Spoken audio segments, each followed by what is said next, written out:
ஆக 11/10/2015 ஆதிபராசக்தி அன்னை ஆதிபராசக்தி ஸ்லோகம் 13வது இலக்கத்தின் உரையாக்கம்.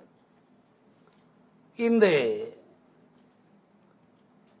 ஸ்லோகத்தின் தத்துவார்த்தம் ஓம் விஷ்ணோ விஷ்ணு திருத்திய பிரதான சரஸ்வதி சரஸ்வதி தேவி வித்யா வித்யா பவானி ஸ்லோக பிரதான பிரதான பிரதட்ச பிரதஷ்ட சரஸ்வதி லோகே சிருஷ்டு தேவி சிங்கா வாகினி சிங்காசனி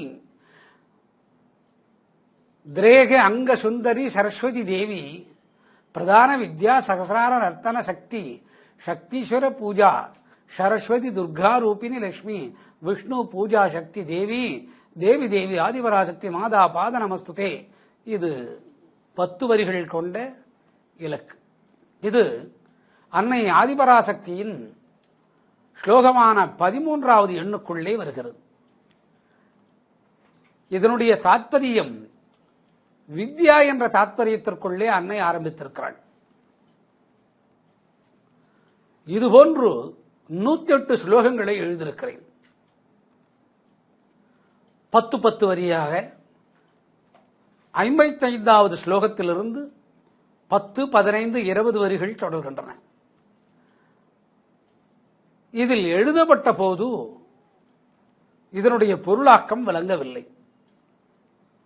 எழுதப்பட்ட தத்துவார்த்தம் எழுத வைத்தவள், அதை எழுதும்படி தூண்டியவள் அன்னை சரஸ்வதி தேவியை அவித்தியை நீங்கி வித்தைக்குள்ளே செய்கிறாள். இதுதான் ஞானமார்க்கத்தின் தத்துவம். ஞானமார்க்கத்தின் தத்துவம் வித்யா என்ற நிலையிலே ஷட் வித்யா ஒன்று நிலை உண்டு. ஷட் வித்யாக்குள்ளே அதன் ஊடே 6 விளக்கங்கள் உண்டு. அதில் ஆதாரம் பஞ்சபூதங்கள் துவக்கம், மனிதனின் துவக்கம், தேவர்களின் துவக்கம் அதாவது உற்பத்தி, முத்தேவர்களின் துவக்கம், அந்த தேவியர்களுடைய துவக்கம் ஆதாரம், உற்பத்தி என்பது பொருள். இதுகளை அன்னை படைத்து வருகிறாள். உடன் மனிதனையும் படைத்து வருகிறாள். அனைத்தும் அழிந்துபடக்கூடிய விதத்திலே அவித்யா என்ற மாயையோடு கூடி படைக்கிறாள். ஞானத்தின் இலக்கணது தனி வழி. ஞானத்தின் இலக்கு தனி வழி. அந்த ஞானத்தின் இலக்கு 4 வேதங்களோடு இணைப்புடையது. யஜுர் சாம அதர்வன ரிக்வேதம் என்பது. இதுகள் காலம் கடந்த நிலை, இதுகளுக்கு அழிவில்லை. அதற்கு நிர்மாணம் செய்தது காயத்ரி. காயத்ரியை நிர்மாணம் செய்து விட்டாள். காயத்ரி என்ற நிர்மாணத்தின் பெயரில் அந்த 4 வேதங்களுக்கு ஆதார அன்னையாக அவள் வருகிறாள். அங்கு ஒரு குழப்பம். வேதங்கள் நிற்கும், காயத்ரி நிற்பாளோ என்பது. அதற்காக அன்னை வேதங்களின் அன்னையான காயத்ரியை, அதாவது ஆதிபராசக்தியை சரஸ்வதி என்ற பாத்திரத்திற்குள்ளே உள்ளே வைத்து விடுகிறாள். காரணம், வித்தை என்ற அழிவில்லாத நிலையில் சரஸ்வதி படைக்கிறாள். ஏன் சரஸ்வதியை அதுபோன்று படைக்க வேண்டும்? ஞானத்தின் மார்க்கத்திற்கு வரக்கூடிய மனிதர்கள் அவித்யாவை கடந்து வந்து கிரகத்தின் சூழ்ச்சிகளை, கிரகத்தின் சூழ்ச்சி, அடுத்தது சுழல், இதுகளை கடந்து ஆயுளை வளர்த்துக் கொள்ள முடியும். ரிஷிகளின் தத்துவம், ஞானிகளின் தத்துவம், பகவான் தத்துவம், பகவானின் நவதாரத்தின் தத்துவம், இதுகளுக்கு ஆயுளின் தன்மை மாறுபடுகிறது. ஆகவே அந்த இலக்கத்திற்கு தகுந்தார் போல் சரஸ்வதி தேவியை வித்யா என்ற தத்துவத்துக்குள்ளே அன்னை படைத்து வருகிறார். அழிவில்லாத தன்மை. சரி, அதற்கு ஆதாரத்தின் நிலை அனைத்தும் அழிவது ஒரு ஆதாரம், அது அவித்யா. அனைத்தும் அழியாதது வித்யா. இதற்கு மையமாக பூமி உருள வேண்டும், கோட்கள் சுற்றி வர வேண்டும், நட்சத்திர மண்டலங்கள் வலதே சுற்றி வர வேண்டும். அங்கு கூட ஒரு குழப்பம். இதுகளுக்கும் அழிவு உண்டு. அப்படியானால் அழிவில்லாத நிலை ஒரு பெண்ணை படைத்து பிராணத்ரி என்று சொல்லக்கூடிய தன்னுடைய உயிர் மூச்சு காற்றை வித்யாரூபமாக இருக்கக்கூடிய சரஸ்வதி வாயுக்குள்ளே ஊதிவிடுகிறாள். மகுடி போன்ற அமைப்பில் அன்னை உயிர் பெற்றெழுகிறாள். ஆகவே அந்த வித்யாஸ்வரூபம் என்பது அழிவதில்லை. அனைத்தும் அழிந்த பிறகு சரஸ்வதியும் அழிய வேண்டுமே என்ற ஒரு பொருள்பட கேள்வி பிறக்கும். அப்பொழுது அவளை அன்னை ஆதிபராசக்தி தனக்குள்ளே ஏற்றுக்கொள்கிறாள். அப்படியானால் வித்யா என்ற தத்துவத்திற்கு அழிவில்லை. சரி, கிரகத்தின் தன்மையோடு, அதாவது ஆதாரம், மனிதர்களை படைக்க அவித்யா தத்துவத்திலே கிரகத்தை படைக்கிறாள். அதற்கு முதல் கிரகத்தை கூட்டி வைப்பது செவ்வாய் என்ற கோள், சுக்கிரன் என்ற கோள், புதன் என்ற கோள். கணிதத்தின் ஆதாரத்துப்படி சூரியன், சந்திரன், செவ்வாய், புதன், குரு, சுக்கிரன், சனி, ராகு, கேத்து என்று வரிசைப்படுத்தப்பட்டிருக்கிறது. இது பூமி உருவாகி மக்களின் நிலை உருவானதற்கு பின் இந்த 1, 2 என்ற வரிசையில் சூரியன், சந்திரன், செவ்வாய், புதன், குரு, சுக்கிரன், சனி, ராகு, கேத்து என்று வரிசைப்படுத்தப்படுகிறது. இந்த வரிசையின் தன்மை மக்களின் நிலைக்கேற்றார்படி அன்னை வரிசைப்படுத்துகிறாள்.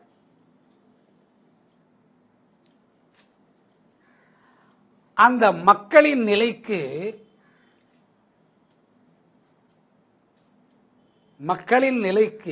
உற்பத்தி ஆதாரத்திற்கு மக்கள் உற்பத்தி ஆனது பின் 9 இலக்கங்களில் பிரித்ததாக சூரியன் முதல் கேத்து வரை சொல்லி முடித்தோம். அந்த மக்கள் பிறப்பு எடுத்து அனைத்து முடிந்த பின் இதற்கு ஆதாரமாக வைப்பது அன்னை மாற்றுகிறாள். செவ்வாய், சுக்கிரன், புதன். ஒரு பூமியானது உருள வேண்டும் என்ற ஞானம் அந்த பூமிக்கு இருக்க வேண்டும். பூமியானது அச்சாணி அல்லாது அந்தரமாக இருக்கின்றது. அது தன்னைத்தானே சுற்றி வர வேண்டும் என்ற நினைவு அந்த பூமிக்கு இருக்க வேண்டும். அதற்காக செவ்வாய் என்ற கோளை அதன் மேல் படர விடுகிறாள். ஏன் செவ்வாய் என்ற கோளை அதன் மேல் படர விட வேண்டும்? அப்பொழுதுதான் அந்த பூமிக்கு தன்னைத்தான் சுற்றி வர வேண்டும் என்ற நிலை வருவதற்காக ஞானத்தின் திறவுகோலாகிய செவ்வாய்க்கோளை புதன் மேல் திணிக்கிறாள். அனைத்து பிரபஞ்சங்கள் உற்பத்தி ஆனதற்கு பின் சூரியன், சந்திரன், செவ்வாய் என்று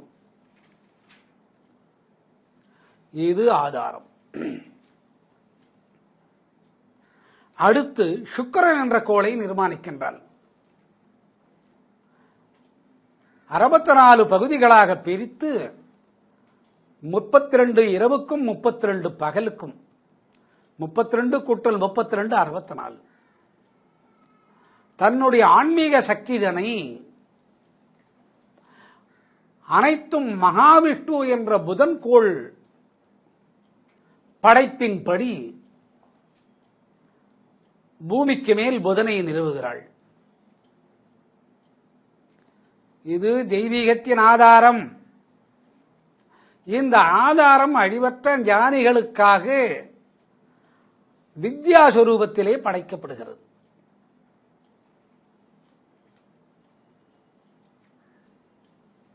இதே மனிதர்களுக்கு அவித்யாஸ்வரூபமாக அழிவின் நிலையாக வருகிறது.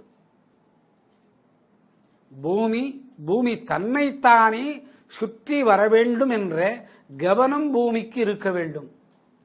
அதனால் செவ்வாய் என்ற கோளை அத்தியாணியாக நிறுத்துகிறாள் அன்னை. இதை செய்வது அன்னை ஆதிபராசக்தி. இந்த செயலுக்கு ஈடுபாடு கொடுத்து செயல் புரிய வைப்பது வித்யாதாரமான அன்னை சரஸ்வதி.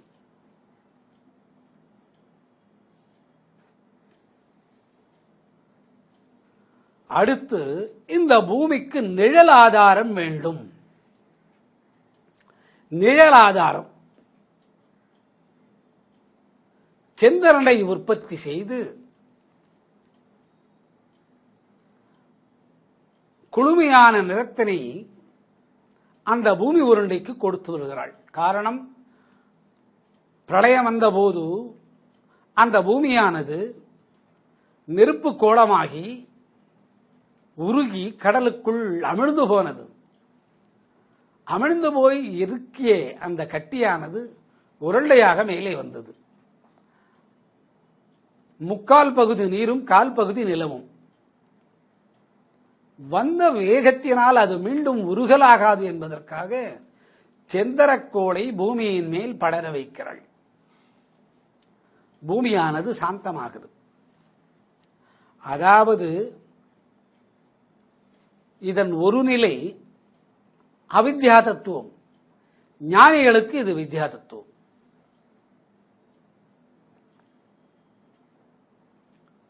விளங்கவில்லை என்பேன். ஒரு பெண் கணவனுக்கு அவித்யா தத்துவம், அதே பெண் மகனுக்கு வித்யா தத்துவம். அதே முறைதான் இது. அடுத்து குளிர்ந்து பட்டுவிட்டால் பூமியின் ஓட்டம் வலது தன்னை தானே சுற்றுவது சிரமப்பட்டு பூமியானது இடப்பக்கமாக சுற்றும். பூமி இடப்பக்கமாக சுற்றலாகாது. சந்திரன் கோளின் இறுக்கமான குளிர்தன்மையால் நின்று போகலாம் அல்லது இடது சுற்றலாம். ஆகவே அன்னையானவன் ஆதிபராசக்தி தன்னுடைய கணிதத்தை வித்யா என்ற சரஸ்வதி இடத்திலே கொடுத்து சூரிய கோளை படைக்கிறாள். இதெல்லாம் ஆதாரம். ஆகவே நில்லாது கிழக்கே பூமி சுற்றுகிறது. இந்த இயக்கத்தை பிரளயம் வரும் கால், பிரளயம் வந்த பின் இந்த பொருள்களை பாதுகாப்பது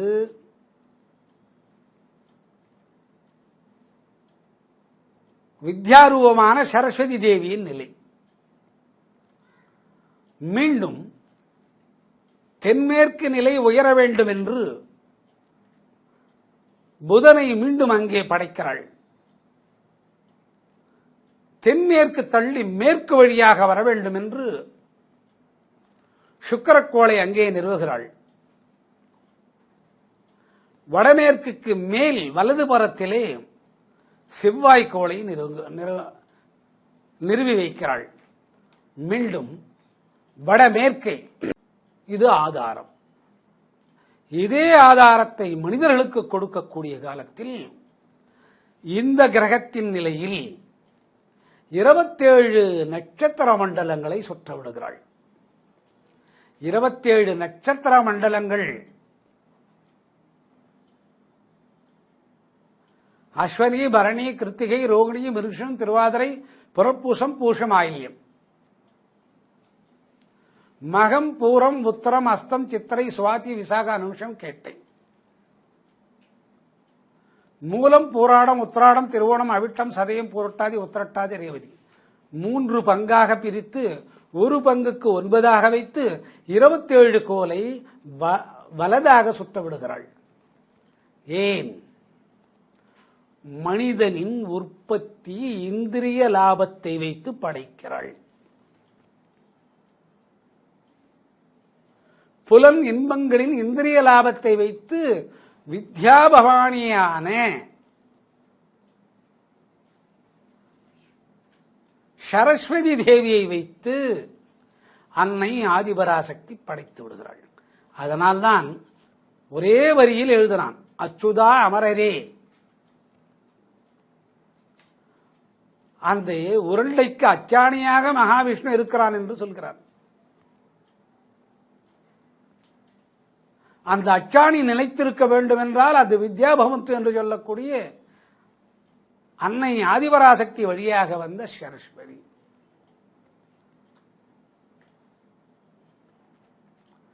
இதிலே இந்திரிய சுகங்களை அனுபவிக்க செய்து விடுகிறாள்.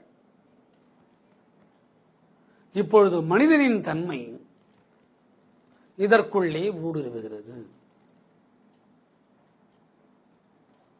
இதுவரையில் ஆதார நிலை, பிரபஞ்சத்தின் ஆதார நிலை ஷட்வித்யா என்ற 6 நிலைகளில், அடுத்த 6 நிலைகளில் மொத்தம் 12 நிலைகளில் அன்னை படைக்கிறாள். இந்த படைப்புக்கு பெரும் மூலதனமாக இருப்பவளே அன்னை ஆதிபராசக்தி தான். இந்த இயக்கத்தினை சீராக படைப்பதற்கே சரஸ்வதி தேவி என்பவளை தன்னுடைய பிராணன் மூலியமாக அவளை உயிர்ப்பிக்க செய்கிறாள். இந்த இயக்கம்தான் உலகத்தின் உருண்டை. இந்த உருண்டை என்ற பூமி தன்னைத்தான் சுற்றுகிறது. இந்த இயக்கம் சரியாக வரக்கூடிய காலத்திலே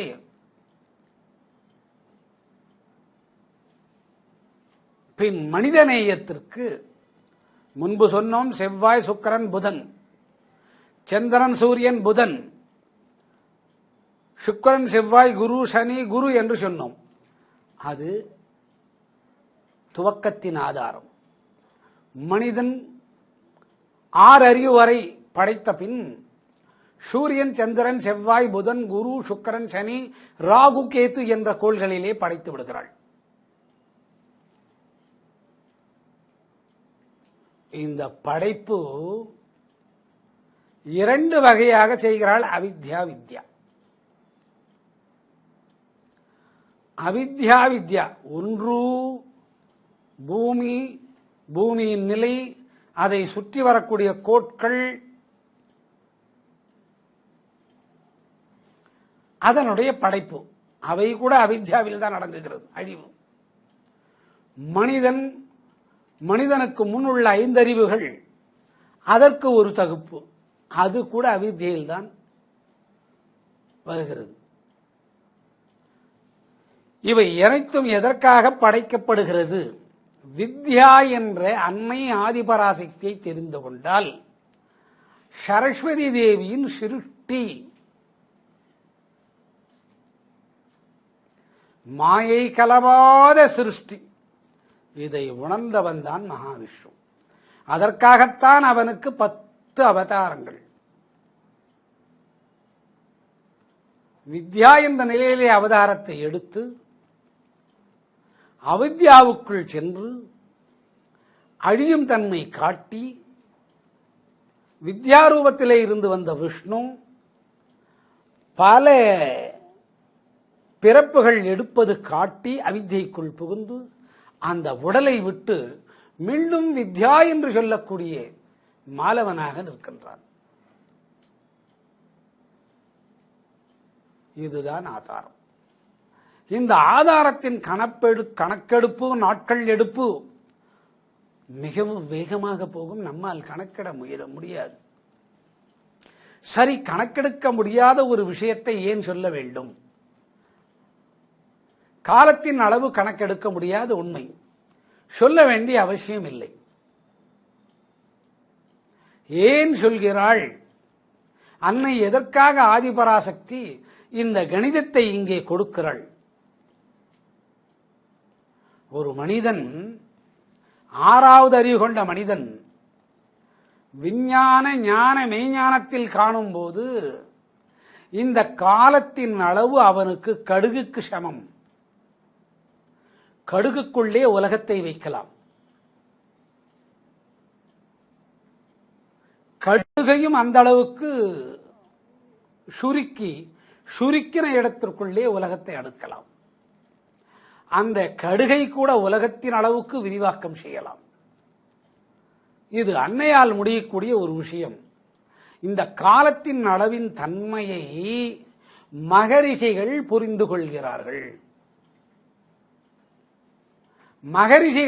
கொள்கிறார்கள். வேதங்களில் சொல்லப்பட்ட உண்மை,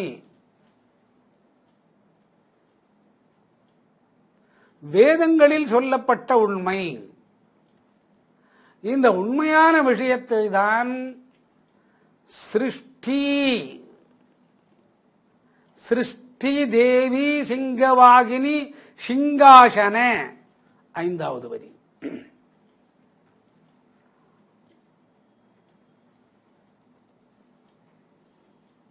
அதாவது அன்னத்தின் மேல் அமர்ந்திருக்கிறாள், வெண்தாமரை மலரிலே அமர்ந்திருக்கிறாள்.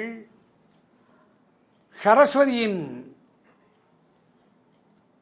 சகசிரார ரேகைகளின் ஓட்டம் ஒரு இடமாக குவியவில்லை. உலகத்தை சிங்கமாக்கி அதன் மேல் வந்தவள் அதை 4 கால்கள் கொண்டு சிங்காசனம் என்ற நாற்காலியாக படைத்து அதன் மேல் இந்த வித்யாராணியான சரஸ்வதி தேவியை அன்னை ஆதிபராசக்தி அமர்த்திய முன் சரஸ்வதி லோகத்தை உற்பத்தி பண்ணி அதற்குள்ளே சிருஷ்டி தேவியாக இவளை உருவாக்குகிறாள். ஞானிகளுக்கும் மோனிகளுக்கும் தான் இது விளங்கும். ஞானிகளுக்கும் மோனிகளுக்கும் தான் விளங்கும். அதனுடைய காலத்தின் அளவு உயிர் வாழ்வதும் அல்லது உயிரை விடுவதும் அந்த காலத்தின் அளவுக்குண்டானதை கற்கவும் முடியும்படி அன்னை ஆதிபராசக்தி செய்கிறாள். அழிவுக்குண்டான நிலையில் வரக்கூடிய அனைத்துமே அவித்யா. 7 ரிஷிகளும் மகான்களும் ராமகிருஷ்ணரை போன்ற மகான்களும் வித்யா தத்துவத்திலே உணர்கிறார்கள் அன்னை. வித்யா தத்துவத்தின் இந்த உடம்பினை எடுத்ததனால் உடல் வாகில் எந்த நிலையும் வேண்டாம் என்று மறுத்துரைத்தான் ராமகிருஷ்ண பரமஹம்சன். அந்த தோற்றத்தின் நிலைக்குள்ளே ஆதிபராசக்தியானவள் மகா சரஸ்வதியாகி மாயை ஒட்ட வேண்டாம் என்று காளியாக நிற்கிறாள் அவன் உடலுக்குள்ளே. பூர்வமான வித்யா நிலை. கேள்வி பிறக்கும் ராமகிருஷ்ணன் நம்மோடு இல்லை, உண்மை. கண்ணன் நம்மோடு இல்லையே, உண்மை. அவித்யாதனத்திலே பிறந்தவர்களுக்கு கண்ணன் அவர்களோடு இல்லை. வித்யாதனத்திலே பிறந்தவர்கள் யோக சாஸ்திரத்தை கற்றுவிட்டால் மாண்டு புவன கண்ணன் என்று நினைத்தவன் உயிரோடு வந்து பேசுகிறான். துவாபர யுகம் வேறு, கண்ணன் வாழ்ந்த காலம். இப்பொழுது கலியுகம் 5000 ஆண்டுகள் கடந்து விட்டன. 5000 ஆண்டுகளுக்கு முன் உடலை விடுத்தவன் அதே உடலோடு இப்பொழுது வந்து பேசுகிறான். அந்த உடலின் தத்துவத்தை அன்னை ஆதிபராசக்தியானவள் வித்யாரூபமான சரஸ்வதி தேவி வழியாக அந்த உடம்பை தன் பக்தனுக்கு காட்டிக் கொடுக்கும்படி செய்கிறாள். இது ஞானத்தின் முதிர்ந்த நிலை.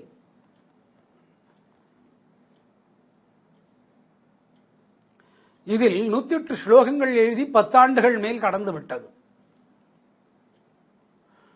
பொருளின் உரை அன்னை மகாலட்சுமியை பற்றி சொல்லிக் கொண்டிருக்கிறோம். ஆனால் இவள் குறுக்கிலே புகுந்து இதை சொல்ல வேண்டும் என்றால் எழுதிய போது தெரியாது, எழுதிய பின் பொருள் உரைக்க முற்பட்ட போது அவள் மனதிற்குள்ளே புகுந்து சொன்னால்தான் தெரியும். இந்த 10 வரிகளிலே அன்னை அவித்தியை புகுத்தவில்லை. சொல்பவன் சொல்ல கேட்பவனும் அவித்யா தத்துவம். வித்தையை பற்றி சொல்ல வைக்கிறாள். அது நடக்க முடியாத ஒரு விஷயம். இதற்கு ஷட்வித்யாவில் முதல் நிலை ஆதாரம். ஷட்வித்யாவில் வித்யா என்ற சொல்லுக்கு ஷட்வித்யா என்று ஒரு பொருள். அதில் முதல் நிலை ஆதாரம். இந்த ஆதாரத்தின் நிலை புரியவில்லை என்றால் யோக சாஸ்திரம் கற்க வேண்டும். யோக சாஸ்திரம் கற்றுக்கொண்டால் பதாஞ்சலியோடு பயணம் செய்யலாம். வித்யா பவானியை புரிந்து கொள்ள முடியாது, அவளுடைய சிருஷ்டியை புரிந்து கொள்ள முடியாது. சிங்கத்தின் 4 கால்கள் ஓரிடத்திலே நின்று அதுதான் பூமி உருண்டை. தேக்கு மரம் ஊஞ்சலான பின் தேக்கு மரம் என்று சொல்வதில்லை, ஊஞ்சல் என்று சொல்கிறோம். வெள்ளிக்கட்டி என்று சொல்வதில்லை, ஊஞ்சலான பின் வெள்ளி ஊஞ்சல் என்று சொல்கிறோம். அதற்காகத்தான் இறைவன் ஆகாய ஊஞ்சலிலே ஆடினான். அதற்காகத்தான் இறைவன் ஆகாய ஊஞ்சலிலே ஆடினான். ஒரே ஒரு மகன்தான் கண்டுபிடித்தான் குசேலன். ஒரே ஒரு மகன்தான் கண்டுபிடித்தான் அவன் ஆடுவது ஆகாய ஊஞ்சல் என்று. கண்டு பிரமித்து போனான். இது வித்யா தத்துவம். வா என் தோழா, இங்கே வா, என்னோடு அமர்ந்து ஆடிப்பாரும். அமர்ந்து ஆடினான் குசேலன். கண்ணனை படைத்திருப்பது வித்யா பவந்துலே. அன்னை ஆதிபராசக்தி படைத்திருக்கிறாள். ஆடிய தோழனோடு கேட்டானாம் கண்ணன் என்ன வேண்டும் என்று. ஆகாய ஊஞ்சலை காட்டிக் கொடுத்தனை, அது போதும், வேறெதுவும் வேண்டாம் என்றானாம். பிறப்புக்கு பிறப்பு தோழனாக வர வேண்டும். அவன் சொன்னானாம் பக்தனாக வருகிறேன் என்று. அவித்யா கடந்த நிலையில் வித்யா.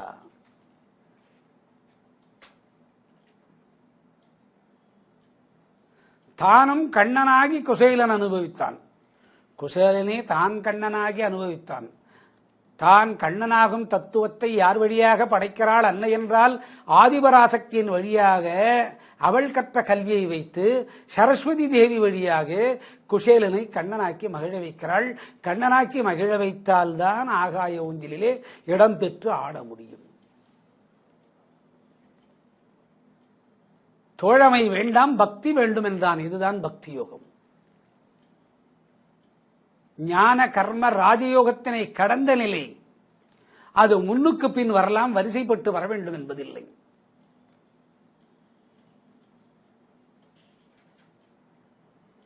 இதற்கு ஆதாரம் என்பது பெயர்.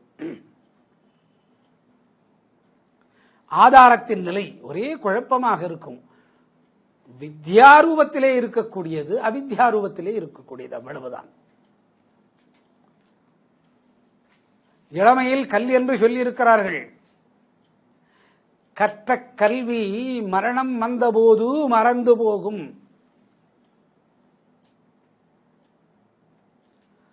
நாம் கற்பதெல்லாம் அவித்யா கல்வி.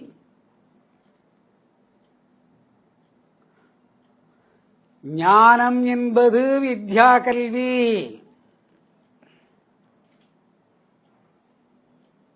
காட்டில் இட்டு சூடு வைத்து நரம்புகள் வெடித்து ஆசை வெளியேறிய போது கூட ஞானத்தின் கல்வி தொடர்ந்து வரும் வித்யா தத்துவம். உடல் படைக்கப்பட்டது அவித்யா தத்துவம்.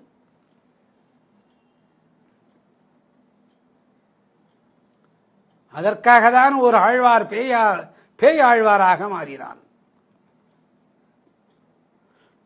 ஒருவன் தன்னை முட்டாள் என்று நினைத்துக் கொண்டு மலர் மாலையை தொடுத்துக் கொடுத்தான்.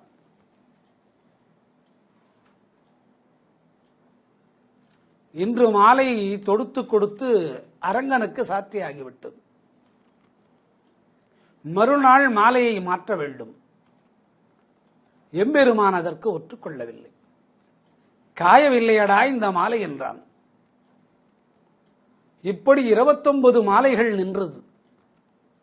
29 மாலையும் காயவில்லை. ஏன் என்று கேட்டானாம். அதற்கு மாலவன் பதில் உரைத்தாள். ஒவ்வொன்றிலும் வித்யாபவந்தோடு கட்டி கொண்டிருக்கிறாய், உனக்கு தெரியவில்லை. இந்த மாலைக்கு அழிவில்லை. காரணம், இதிலே ஆதிபராசக்தி இருக்கிறாள். அதற்கு வித்யா. கட்டப்பட்ட மனிதன் உடல் அழிவது அவித்யா. ஏனென்று பகவானிடத்திலே சண்டைக்கு போனானாம். அட முட்டாளே, இதில் ஒரு நாளைக்கு ஒரு நட்சத்திரம் அந்த அதிதேவதைகள் வந்து உன்னோடு மலராக இருந்து தன்னை தான் கட்டிக்கொண்டு மலராக வந்தது என்றாள் அன்னை. நான் எத்தனையோ மாலை மரியாதை கண்டிருக்கிறேன். இந்த மாலைக்குள்ளே 27 நாட்களுக்கு, அதாவது 30 நாள்களுக்கு 27 கோள்களின் நட்சத்திரங்களின் வழியே இந்த மாலை கட்டப்பட்டது, அழியாது என்றாளாம். இதை மாலை கட்டியவன் புரிந்து கொள்ள வேண்டும்.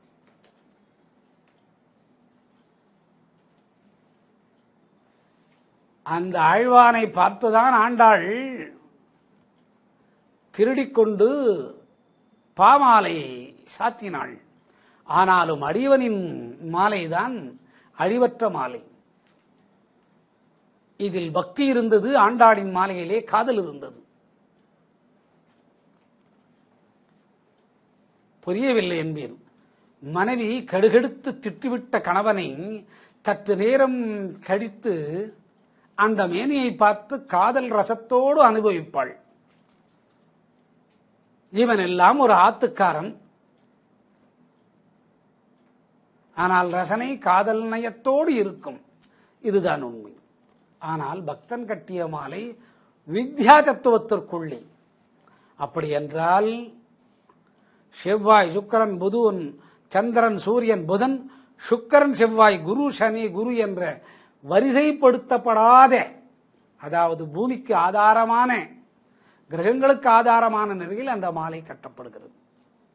அதே கோள் சூரியன் சந்திரன் செவ்வாய் புதன் குரு சுக்கிரன் சனி ராகு கேத்து என்று மனித நேயத்திற்கு மாறுகிறது.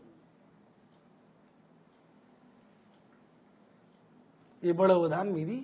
இதற்கு ஆதாரம் என்பது பெயர்.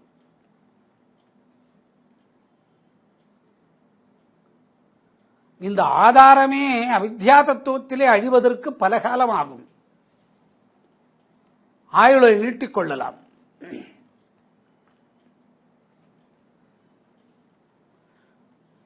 ஜெய் ஹனுமான் பிறக்க வேண்டும்,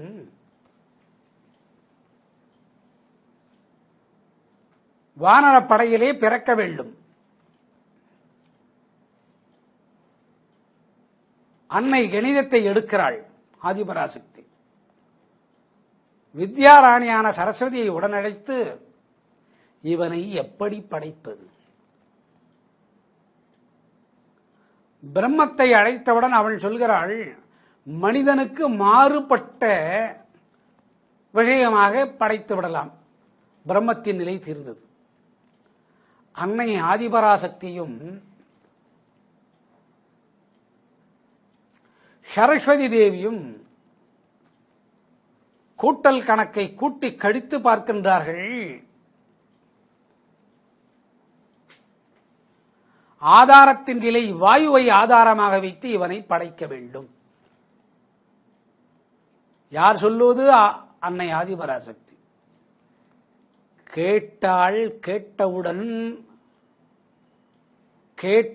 கேட்டவுடன் சரஸ்வதி வான் உயர சரஸ்வதியின் தலை குரங்குமுகமாகவும் பின்னே வால் முளைத்த நிலையில் அந்த குரங்கின் முகத்திலே மீசை முளைத்து வாலில் ரோமக்கால்கள் இருந்தது. வித்யாராணி சரஸ்வதி தன்னையே பார்த்து கொண்டாள். கழுத்துக்கு கீழ் பெண் உருவம், கழுத்துக்கு மேல் குரங்கின் உருவம், பின்னே ஒரு வால். அன்னையே, இது என்ன கோலம்? எனக்கு இதை காட்டி அருள வேண்டும் என்று ஆதிபராசக்தியிடம் சரஸ்வதி கேட்கிறாள். யாராவது இதை விரும்புவோமா? ஒன்றும் இல்லையடி மகளே, சற்று பொறு, மீண்டும் என்னுடைய பிராணனான வாயுவை கொடுக்கிறேன் என்கிறான். வாயு அந்த உருவத்திற்குள்ளே இருந்து வெளிவந்ததுதான் கரு.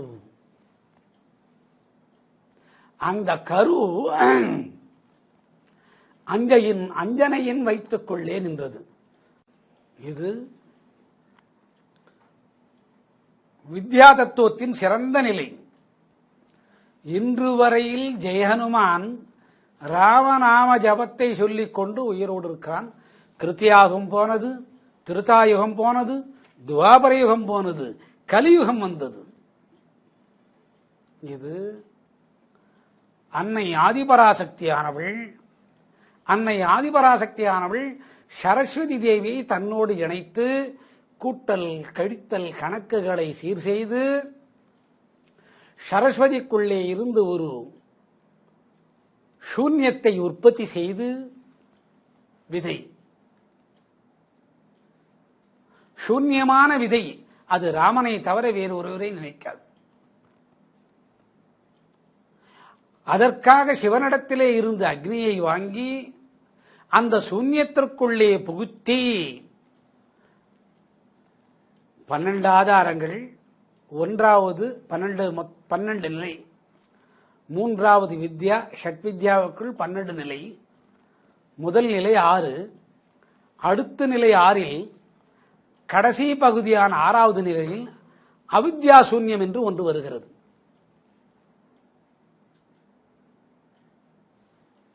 அஞ்சனைக்குள் இதை புகுத்தியவுடன் தான் ஜெய் ஹனுமான் வருகிறார்.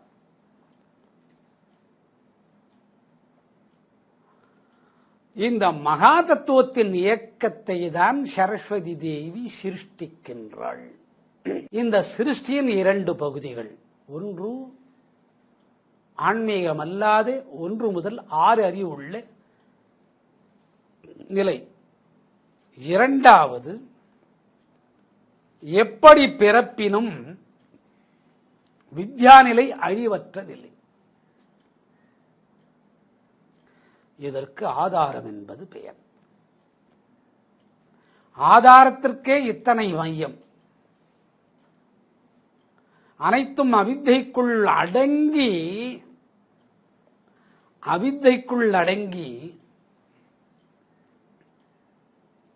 வித்தைக்குள் வர வேண்டும். வித்தை சீராக இருக்க வேண்டும் சரஸ்வதி தேவி. அதற்காகத்தான் சரஸ்வதி தேவியை தனியாக சரஸ்வதி பூஜை என்று நாம் வணங்குகிறோம். குழப்பமாகத்தான் இருக்கும், தெளிவாக நிதானமாக கேட்க வேண்டும். ஒன்றுமில்லை, துளசியை கேள்விப்பட்டிருவீர்கள். காலையில் தோன்றி மாலையில் மறையும். காலையில் தோன்றி மாலையில் மறையும். அதன் சக்தி மூச்சுக்காற்று இடை தடைப்பட்டவனுக்கு ஒரு துளசியை கொடுத்தால் மூச்சுக்காற்று திரும்ப வரும். ஆக்சிஜன் என்ற ஒன்றை அன்னை படைத்திருக்கிறாள் மனிதர்கள் சுவாசிப்பதற்காக. ஆக்சிஜனை துளசி என்ற ஒரு இதழ் தன்னைத்தானே தயார் செய்து கொள்கிறது. மாற்று மரங்களிலே 10% என்றால் துளசியில் 90%. வில்வத்திற்கும் துளசிக்கும் இந்த தன்மை உண்டு.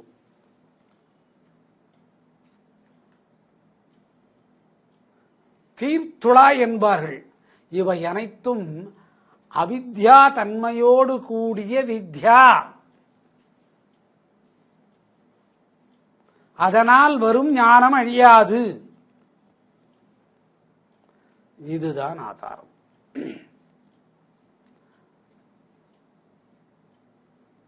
அவித்யா நிலையோடு கூடிய வித்யா.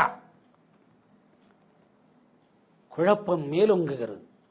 ராமன் கதை முடிந்தது. ராமாயணம் தொடர்கிறது.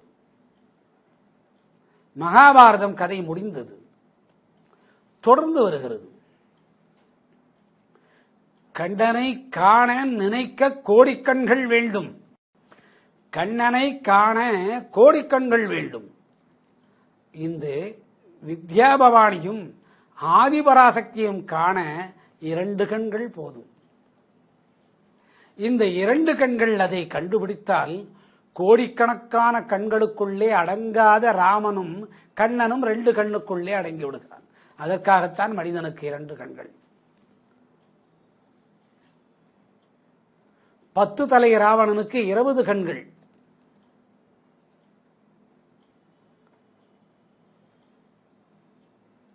இருபது கண்ணும் அவித்யா என்ற காமத்ரியில் படைக்கப்பட்டிருந்தது. மனிதனின் 2 கண் ஞானத்திலே படைக்கப்பட்டிருக்கிறது. இதுதான் உண்மை, இதுதான் நியதி. அதைத்தான் பிரதான பிரதட்ச பிரதஷ்ட சரஸ்வதி லோகே. இப்படிப்பட்ட ஒரு ஆதாரமான தேவியை, அதாவது ஆதி பராசக்தி ஆனவள் உடலோடு கூடிய ஆதிபராசக்தியை தன்னுடைய பிராணத்தை கொடுத்து படைக்கிறாள். அதற்காகத்தான் சரஸ்வதி மகாதேவி இத்தனை இத்தனை இத்தனை இத்தனை அழகு. அவளுக்கென்று ஒரு நாள் கொடுத்தனர், நவமியும் தசமியும். புரட்டாசி திங்களிலே நவமியும் தசமியும் கொடுத்தார்கள். நவமி தசமி ஏகாதசி. ஏன்? ஞான மார்க்கத்தை அறியாத மக்கள் பலர், பல கோடி. அவர்களுக்காக அன்னை அனைவரையும் ஒன்று கூட்டி, அவித்யாவிலே இருக்கக்கூடிய மனிதர்கள் அனைவரும் தன்னை தான் மறந்து ஒரு நாள், வருடத்தில் ஒரு நாள் வித்தைக்குள்ளே அவர்களோடு அவர்களை வித்தையாக மாற்றி வித்யாதேவி பலம் வந்து அந்த பூஜையை செய்விக்கிறாள். அதுதான் சரஸ்வதி பூஜை.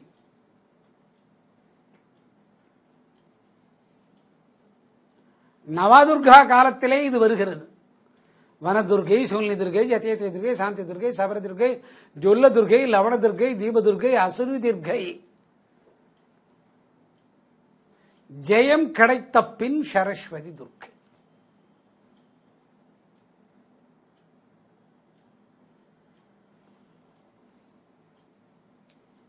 ஒன்பது 10 நாள்களில் இவளுடைய நர்த்தனத்தை காட்டி வைக்கிறாள் அன்னை ஆதிபராசக்தி.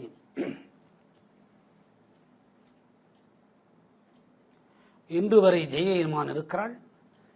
இன்று வரையில் வித்யா பவானி என்ற சரஸ்வதி தேவி இருக்கிறாள். தவறுதலாக கல்வி வரும் என்று நாம் நினைக்கிறோம். அந்த கல்வி அல்ல, ஞானத்தின் நிலை உணர்ந்து அன்னையை ஒரு கண்ணால் சரஸ்வதி தேவி, மற்றொரு கண்ணால் ஆதிபராசக்தி ஆதாரணத்தோடு ஆராதனையாக காண செய்யக்கூடிய சக்தி.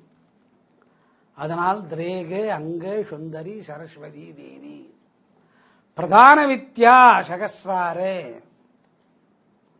1000 இதழ்க்குள்ளே லட்சுமி அடங்குகிறாளாம். அந்த 1000 இதழை கொண்ட லட்சுமியின் தாமரையை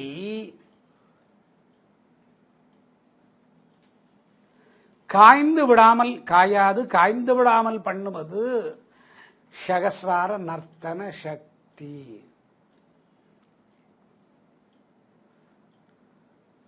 இது ஆன்மீகத்தின் முடிவான நிலைக்கு இதை அழைத்து செல்லவே முடியாது. இவை அனைத்தும் வித்யா என்று சொல்லக்கூடிய ஷட்வித்யாவுக்குள்ளே வந்த ஒரே ஒரு நிலையின் ஆதாரத்தின் விளக்கம். ஆதாரத்தின் விளக்கம். அடுத்தது சுகம்.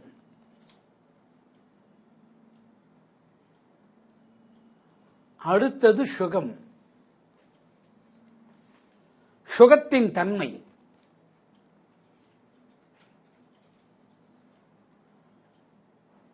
காலையில் தோன்றி ஒரு மலர் மாலையில் மாண்டு போகிறது. காலையில் தோன்றிய ஒரு மலர் மாலையில் மாண்டு போகிறது. ஒரு காலத்திலே வந்த காதல் ஒரு மரணத்துக்குள்ளே மாண்டு போகிறது.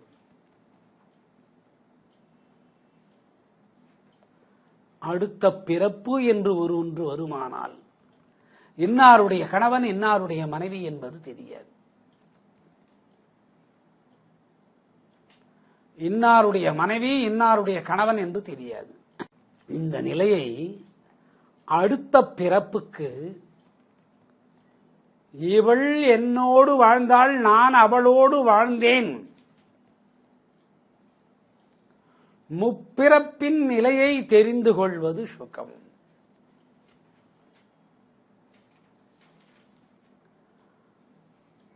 ஆறாவது அறிவு கொண்ட மனிதன் வரை இதை மறந்து மாண்டு விடுகிறான்.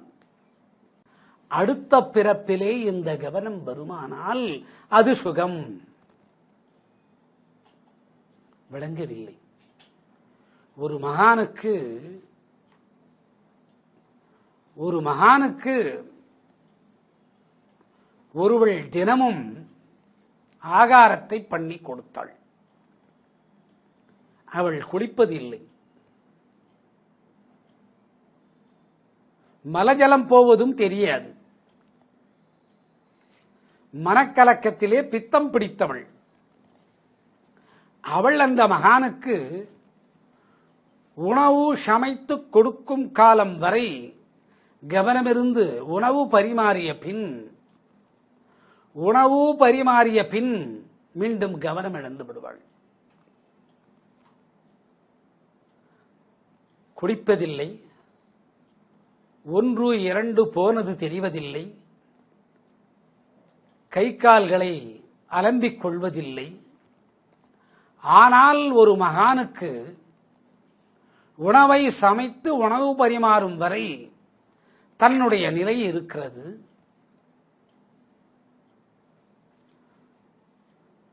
உணவு பரிமாறி மகான் தின்ற பின் மீண்டும் பழைய நிலைக்கு திரும்புகிறாள். அது பித்தம். மகானின் மனைவி கேட்டாளாம், இவளே தினமும் கொண்டு ஆகாரம் கொடுக்கிறாளே, நான் ஒரு நாளைக்கு கொடுக்க வேண்டும் என்று சொல்கிறாள். நான் ஒரு நாளைக்கு ஆகாரம் கொடுக்க வேண்டும் என்று சொல்கிறாள். நாளை நீ கொடுக்க போகிறாய். நாளை நீ கொடுக்க போகிறாள். இன்று மாலை இறந்து விடுகிறாள். அந்த பித்து பிடித்த பெண் இறந்து விடுகிறாள். இறந்தபோது மனைவியானவள், ஆஹா, இன்றோடு இந்த வேலை தொலைந்தது, நாளை முதல் நாம் ஆகாரம் கொடுக்கிறோம் என்று அந்த உடலிலே இருந்து கிளம்பிய ஆவி முன் பிறப்பில் அந்த மகானுடைய மனைவிக்கு தாயாக இருந்தாள். ஒரு மரணத்தில் தெரிய வந்தது. இது வித்யா தத்துவம். அதற்கு ஒருவள் பித்து பிடித்து மகானுக்கு சமைத்து கொடுத்து மரணமாகும் காலத்திலே அந்த உடலிலே இருந்து வந்த ஆவியானது அந்த மகானுடைய மனைவிக்கு தெரிகிறது. இறந்து பட்டவளின் நிலை நமக்கு தாயாக இருக்கிறாள். இறந்து விட்டால் ஆவி வந்து பேசியது, ஆவியும் பறந்து போனது. அந்த சுகத்தை நினைத்து வாழ்ந்தாளே அவள்தான் அன்னை.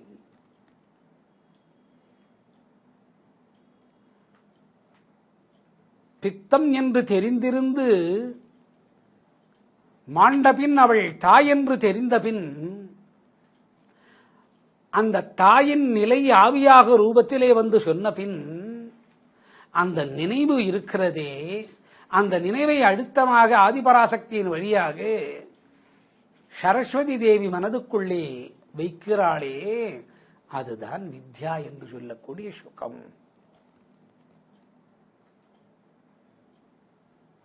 வித்யா என்று சொல்லக்கூடிய சுகம் அதுதான். எதற்காக இந்த சுகத்தை இரண்டாவது நிலையிலே அருள்கிறாள்? கர்மயோகத்திலே சொல்கிறான், சேவை செய். கர்மயோகத்திலே சொல்கிறான் சேவை செய் என்று. கவனிக்க வேண்டும், சேவை செய்வர்களை தடுக்கலாகாது என்பதை மகானின் மனைவி புரிந்து கொள்கிறாள். இறந்துவிட்டால் ஆவி பேசியது முன்பிறப்பில் நான் உன்னுடைய தாய் என்று அந்த தாயின் உருவத்தை காட்டிக் கொடுக்கிறது. அப்பிறப்பில் தன் மனம் சென்று அவள்தான் தாய் என்று கண்டுகொள்கிறது. இப்படியும் ஒரு தாய் வேறொரு உடல் கொண்டு வந்து என்னுடைய கணவனுக்கு உணவு பரிமாறினாலே, இதுதான் கர்மயோகத்தின் பக்தியை சார்ந்த service make sacrifice, sacrifice make service என்று சொல்வார்கள். இதை புரிய வைத்ததுதான் சுகம்.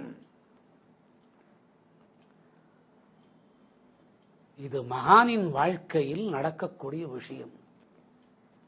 அந்த மகானுக்கு மனைவியாக வரக்கூடிய வாய்ப்பை பெறக்கூடிய விஷயம் அந்த மகானுக்கு வாழ்க்கை துணைவியாக வரக்கூடிய ஒரு விஷயம். அதற்கு ஒரு பித்து உணவளிக்க வேண்டிய ஒரு விஷயம். இதனுடைய முடிப்பெல்லாம் எங்கே இருக்கிறது? அன்னை ஆதிபராசக்தியின் இடத்திலே இருக்கிறது. இதை இயக்கத்திற்கு கொண்டு வருவது யார்? வித்யா பவானி என்று சொல்லக்கூடிய சரஸ்வதி தேவி. அதற்காகத்தான் அன்னை அவளை படைக்கக்கூடிய காலத்திலே அவித்யா கோணத்திலே படைக்கவில்லை. தானே தன்னுடைய உருவத்தை சரஸ்வதிக்குள் புகுத்துகிறாள் வித்யா. அர்ஜுனனே கண்ணன், கண்ணனே அர்ஜுனன். விஸ்வத்தின் தரிசனம் கோடிக்கணக்கான மக்கள் கண்டது. ஒரு அர்ஜுனன் கண்டது, ஒரு கண்ணன் சொன்னது. கண்டோர் 10,000 கோடி மகான், 10,000 கோடி மக்கள் கதை ரூபமே கண்டனர். கண்டதும் கேட்டதும் காட்டி வித்ததும் காட்டி வித்து ஆட்டி வைத்ததும் சரஸ்வதி ஆதிபராசக்தி. அனைத்தும் மறந்துவிட்டால் அவளுடைய பாதங்களை மனம் பற்றி கொள்ளும். அனைத்தும் மறந்துவிட்டால் அவளுடைய பாதத்தை பற்றி கொள்ளும். மலம் கழித்து உணவாக்குகிறாள். அந்த மகானுக்கு எத்தனை மனது இருக்க வேண்டும்? குடிப்பதில்லை, உடலை சுத்தம் செய்து கொண்டதில்லை. ஏற்றுக்கொள்ள முடியாது. 5 மாதம் குழந்தை அமர்ந்து மலம் கழித்து அதிலே விளையாடுகிறது. அப்பொழுது சரஸ்வதியின் உறுதுணை இருந்தால்தான் அதுதான் வித்யா. இதே மலம்தான் மாயாமலமாக உடலிலே வருகிறது. அதுதான் அவித்யா. அந்த மகான் எப்படி ஏற்றுக்கொண்டிருக்க வேண்டும்? மகளே ஆனாலும் ஏற்றுக்கொள்ள இயல முடியாது. ஒரு கால் மகளானால் ஏற்றுக்கொள்ளும் மனோநிலை வரும். மனைவி என்றாலும் ஏற்றுக்கொள்ளாது. ஒரு கால் தாயானால் ஏற்றுக்கொள்ளும். இந்த நிலையை கடந்து அனுபவிப்பது சுகம். வித்யாதேவியான ஆதிபராசக்தியை அறிந்து கொண்டால் இந்த தன்மை வளரும். இது ஞானம். இதற்கு சுகோ பவந்து என்பது பெயர். இந்த 108 எழுதும் காலத்திலே எனக்கு தெரிய வாய்ப்பில்லை. இந்த 108 எழுதும் காலம் எனக்கு தெரிய வாய்ப்பில்லை. உடலை விட்டு உயிர் பிரிந்து மீண்டும் உடலுக்குள்ளே உயிர் வந்து சேர்ந்தது. அவள்தான் சொல்லி அறியினாள், காலம் கடந்து போகும் முன் இதை முடித்து விடு என்று. முடித்த போதும் எனக்கு தெரியாது. இப்படி எழுத வைத்தவளும் அவளை இதுபோன்று 108 எழுத வைத்தாள். மாண்டு போனவனை எழுப்பி அவளை உணர வைத்து 21 நொடிகளில் இதை கொடுத்தாள். எழுதியவனுக்கே தெரியவில்லை. இதை நினைப்பதே சுகம். இதற்கு அவித்யா என்ற அழியக்கூடிய உடல் வேண்டும். இதில் பிறப்பது சுகம். இதில் பிறப்பதுதான் சுகம். மகனே எழுந்திரு என்று சொல்வது தாய் அவித்யா. ஆதிபராசக்தி ஒரு கையால் தட்டி, சரஸ்வதி தேவி மறு கையால் தட்டி, மகனே எழுந்திரு என்ற நிலையை எழுப்பி பிராணத்தை ஓட வைத்து உலக இயக்கங்களை செய்து ஞானத்தை கொடுப்பது, உலகுக்கு சொல்வது சுகம்.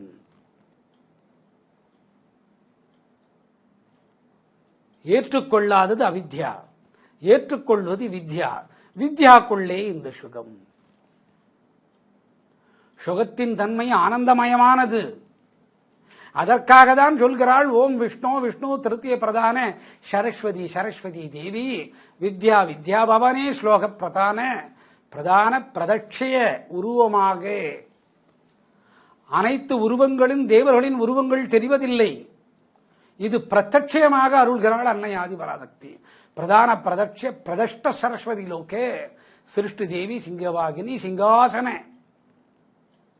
அவளே ஆசனமாக சரஸ்வதி தேவிக்கு அமைகிறாள். அமரும் பலகையாக, அமரும் நாற்காலியாக.